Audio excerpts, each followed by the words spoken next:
So I know you guys have heard a lot about the latest bill that President Trump is working on. And I would like to flip it to the professionals, Congresswoman Jasmine Crockett. Let's see what Congresswoman Jasmine Crockett has to say about President Trump's agenda. Texas Congresswoman Jasmine Crockett. She's a member of the Oversight and Judicial Committees.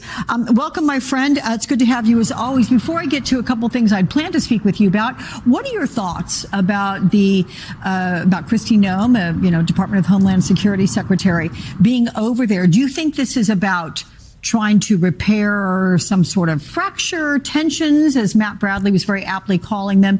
Is it about a quick discussion about what happened tragically this last week in Washington? Was there an underpinning about Israel not being happy about Donald Trump wanting to negotiate with Iran? I mean, there's a lot of possibilities what discussions could be about. Yeah, you went over all of the kind of sane things that this could be about, but I have found a lack of sanity from this administration. I have found them to be more decisive when it comes to making sure that they've got a good photo op. And so as far as I'm concerned, I doubt that there's anything of substance that she probably is over there to deal with. I doubt that she is going to decide to have a conversation about what happened to those two young people that worked for the Israeli embassy and talk about potential security measures that may need to be increased and cooperation. I doubt it is anything of substance. You just had a good photo op, and I think that that's probably all Kristi Noem is good for, is a photo op. All right, let's get to the tax breaks in President Trump's big, beautiful domestic spending bill. It's going to cost the government, about $5 trillion. It's going to cut Medicaid, other safety net programs by at least $700 billion. Studies show those tax breaks are going to increase income for the top earning households, and I mean the top, while reducing income for the poorest 10%. So if it passes, how does it affect your constituents? And what do you say to Republicans who claim this bill is all about fiscal responsibility? First of all, it's nothing but a transfer of wealth in a country in which, under the Biden-Harris administration, that wealth gap was actually starting to shrink because there were actual jobs that were being created. We saw through the CHIPS and Science Act that we ended up providing for opportunities for new high-tech manufacturing jobs. We also saw through the Inflation Reduction Act that there were so many opportunities around new green jobs.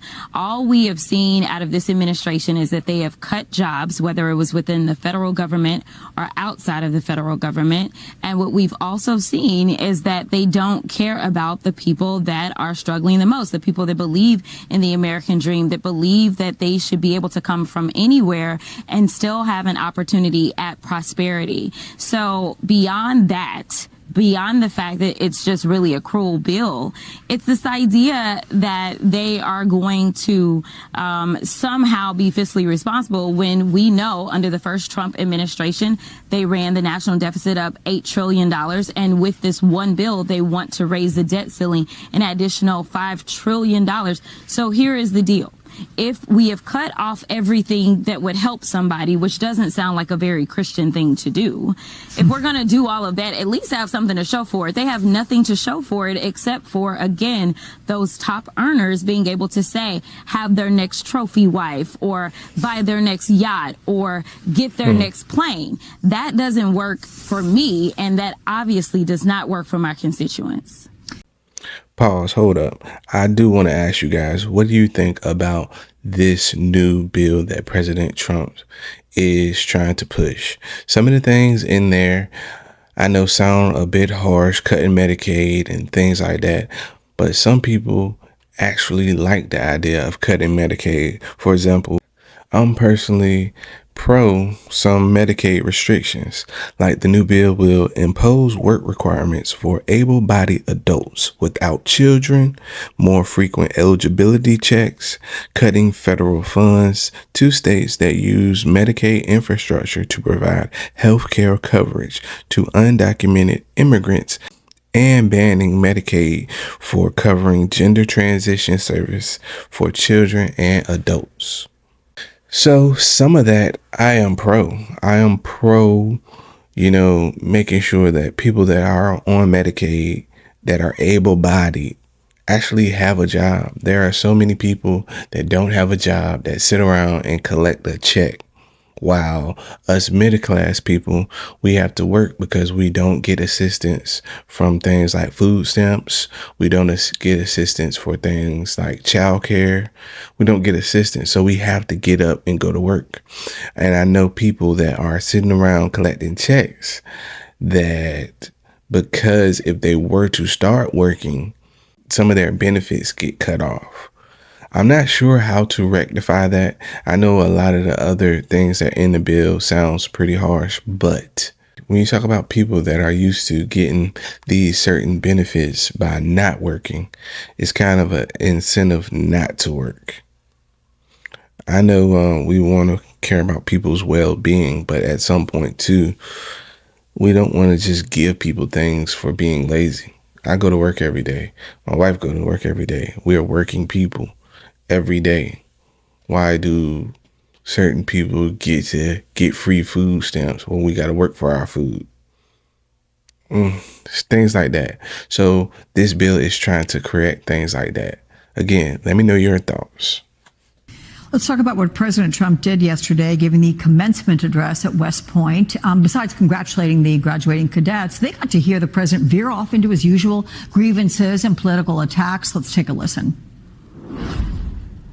I went through more investigations than Alphonse Capone, and now I'm talking to you as president. Can you believe this? I must tell you, a lot of trophy wives. Doesn't work out. They subjected the armed forces to all manner of social projects and political causes while leaving our borders undefended and depleting our arsenals to fight other countries' wars. The job of the U.S. Armed Forces is not to host drag shows. We will not have men playing in women's sports, if that's okay. So look, we are all used to Trump making campaign-style diatribes in, inappropriate settings. But what is your response to him doing it at West Point? Listen, you say we're all used to it. No, I am tired of it, Alex. Oh, yeah. I mean, I'm right there with he you. literally sounds like someone who is broken out of the insane asylum. Like, he just be all over the place. Like, get him some ADHD medicine, if nothing else, because I don't know where he's ever going to go. And I don't think that those that have gone through West Point expected to have their commander-in-chief address them and start talking about trophy wives or start talking about how he had so many investigations. What a great reminder that you are not qualified to be the person that potentially will command us as troops to go into war. Like, that is not instilling confidence whatsoever. And honestly, our troops deserve better. Our graduates deserve better. We as a country deserve better. And frankly, if we are going to ever be seen as the world leaders that we historically have been, the world deserves better. It is time for Republicans to start calling him out and start questioning his mental acuity and whether or not he is equipped to serve mentally. We know when it comes down to his criminality, he is not qualified to serve, but this is just absolutely deplorable. So Trump this week, as you well know, returned to his trade war, threatening a 50% tax on all European Union imports and a 25% tariff on Apple iPhones if they aren't made in America. I mean, this once again threw the markets into uncertainty. Stocks went plummeting. Listen to what political analyst Cornell Belcher told me about this yesterday. Hold on. Here it is. As usual, Congresswoman Jasmine Crockett is pressing President Trump. She's questioning his IQ, his decision making, and she's basically saying she's tired of him with these rants, with these specific rants that he uses to, get the masses to follow him. He has key things he likes to talk about, and he, I guess, says it at every speech. But she on him. She's not cutting him any slack. Let me know your thoughts. Imagine for one moment that Barack Obama was interfering in the free market system the way Donald Trump is. Imagine how Wall Street would lose their stuff. They would lose their minds if Barack Obama was having this sort of chaos and pain inflicted just on a whim. Wall Street, elections coming up. you got to make them pay for this. If you pull the plug on the pocketbook, and a lot of this might stop. Do you agree with Cornell? I mean, is Wall Street just giving Trump a pass that it would never give to a Democratic president? Oh, absolutely. There is no way. In fact, you're talking about Wall Street. I think even in this country, the people are giving him a pass. I mean, the people gave him a pass when they elected him with 34 convictions. I mean, he has gotten nothing but special privilege treatment. And sadly enough, while he is enjoying this privilege, it is only causing harm and wreaking havoc on us as a country. I mean, you know, the safest thing that you can ever have is a bond, allegedly, at least in the United States, right? And we know even the bond markets are being shaken. We know that our credit rating was recently reduced, which for everyone watching at home, what that means is that when your credit score drops, you know, from above 800 and drops down, say, into the 600s, that means that your debt is going to cost you more money. I mean, all he is doing is costing us money and giving us less resources overall, and then telling us, you know what? Go ahead and pay more for that iPhone that we know that you're using consistently. Or he's telling our friends, like, why would you tell the EU that you want to invoke these tariffs? Tariffs should always be something that we are using on the people that we are not the friendliest with, not on our closest allies. And he started with our closest allies when he went after Mexico and when he went after Canada. I can't say that China is necessarily our closest ally, but when it comes to trade, we know that the world overall has been highly dependent upon China. That is why we were so stunted and why we ended up experiencing the inflation that we did when we went through the global pandemic. Right now, all the inflation that we are experiencing is self-inflicted or Trump-inflicted. I'm curious, if the Democrats take over after the midterms next year, the House and or Senate, do you think they're going to push for investigations into Trump's family and the whole crypto acquisitions that he is getting? Well, Alex, I'm glad you asked. Here we go. Listen, so long as we end up taking the House, which I fully anticipate that we will do, and we are going to work hard to obviously help our Senate colleagues as well, then as someone who serves on the Oversight Committee and hopes to lead the Oversight Committee, I can guarantee you that we will do what we are supposed to do as constitutionally sworn members of the House, which means that we will conduct oversight. That means that we will investigate. We will look at whether or not this president himself has violated the emoluments clause as relates to, say, such things as getting a $400 million plane from the Qataris. We also will make sure that we're looking into all these business deals that they have going on. I mean, think about it this way, Alex. They were going after Hunter because he sat on a board.